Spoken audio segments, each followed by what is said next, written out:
So how does a country that's sitting on the world's largest oil reserves end up with money that's basically worthless? It's a huge question. Today, we're going to unpack the catastrophic economic collapse of Venezuela. It's a pretty wild story of how politics and power can literally make a nation's wealth just vanish. 1,000,000%. In 2018, that was the IMF's inflation forecast for Venezuela. I mean, that number is so big, it almost feels fake, right? But think about it like this. A cup of coffee that cost you $1 on New Year's Day would cost you $10,000 by Christmas. That's not a joke. That is the insane reality of hyperinflation. And that really brings us to the core of it all, doesn't it? How on earth does a nation's money become worth less than the paper it's printed on? To get our heads around that, we've got to go back and trace the exact steps that led to this total collapse. Okay, so here's our roadmap. We're going to break this all down into 5 parts. We'll start with the big political promises of the Bolivarian Revolution, then see how the legal system got dismantled. After that, we'll dive into the hyperinflation spiral itself, look at the devastating human cost, and finally, check out the very unconventional solutions the government tried to come up with. All right, first up, the Bolivarian Revolution's promise. Because here's the thing, to even begin to understand the economic disaster, you absolutely have to look at the political earthquake that came first. So picture this, it's the 1990s and Venezuela is really struggling. Yeah, they had all this oil, but global prices had tanked, leading to huge inflation and a lot of anger. The poverty rate nearly doubled in just about 10 years. A lot of people felt the whole political system was corrupt, totally broken, and they were desperate for a savior.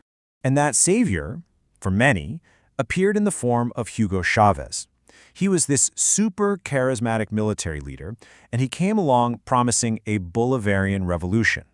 Now, his vision wasn't just about a few reforms. No, it was about tearing down the entire old state and building a brand new Fifth Republic from the ground up. Chavez saw the existing constitution from 1961, with its whole separation of powers thing, as a major roadblock. So what did he do? He just went allowed it. He bypassed the official rules for amending it and instead used a popular vote, a referendum, to create an entirely new assembly. His argument was pretty powerful. The power of the people, he said, could override any existing law. So once he had the power to literally rewrite the country's rulebook, the next target was any institution that could possibly stand in his way. And first on that list, the Judiciary. The new Constituent Assembly's first move was to declare itself supraconstitutional. I mean, think about that. It meant it was above the law itself. Faced with that, the Supreme Court just folded. Its president resigned with this chilling quote, saying the court preferred to commit suicide rather than be murdered. It was a complete and total institutional surrender. And this takeover was incredibly systematic. First, a judicial emergency was declared. Then, special committees were formed to just arbitrarily fire judges, even those with tenure. In their place, a new system was set up to appoint provisional judges. Judges who could be fired at any time for any reason. Suddenly, their only job security wasn't upholding the law, it was loyalty to the revolution.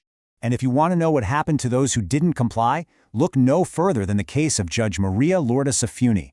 She simply followed the law, releasing a man who had been held in jail way too long without a trial. For doing her job, President Chavez went on national television and demanded she be imprisoned for 30 years. And she was. She was arrested and jailed. The message could not have been clearer. From now on, justice serves politics.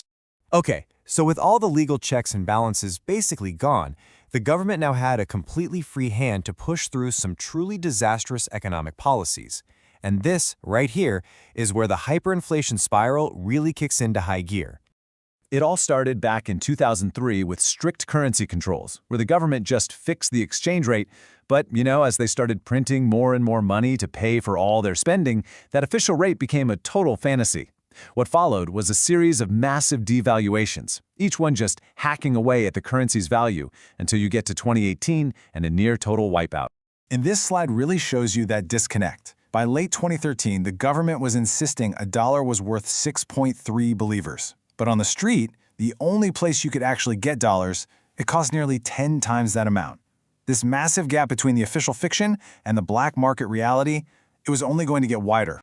So here are the official numbers from Venezuela's own central bank. And you can see the exact moment things went from just bad to absolutely catastrophic. Inflation just explodes from 863% in 2017 to over 130,000% in 2018. At this point, prices weren't just changing every day, they were changing by the hour. These numbers are so huge, they can feel abstract. But the consequences for real people were devastating. So let's take a look at the actual human cost of living inside this collapse. This really puts it all in perspective. By April 2019, an entire month's salary on minimum wage couldn't even buy you a single McDonald's Happy Meal. Think about that. Your purchasing power didn't just go down, it completely and totally evaporated. And the societal fallout was just immense. Unemployment skyrocketed. Nearly 5 million people fled the country, creating one of the biggest refugee crises the region has ever seen. And for those who stayed, survival meant getting creative. It got so desperate that people started gold farming in online games like RuneScape. They would spend hours collecting virtual items to sell to other players for real US dollars, because that, playing a video game, was more profitable than being a doctor or an engineer in Venezuela. So, faced with this total collapse, how did the government respond? Well, not by fixing the root problems, but with a series of increasingly bizarre and, frankly, unconventional solutions. The government's signature move was something called redenomination. Basically, in 2008, they just chopped 3 zeros off the currency and called it the strong believer. When that became worthless, they did it again in 2018, this time cutting 5 more zeros for the sovereign believer. Of course, this did absolutely nothing to stop inflation. It was just a cosmetic trick to make paying for things with wheelbarrows full of cash a tiny bit easier. So what's next? Well, then came the Petro, a state-backed cryptocurrency that was supposedly backed by oil reserves. It was widely seen as a scam and just completely failed. And then came the final, most ironic twist.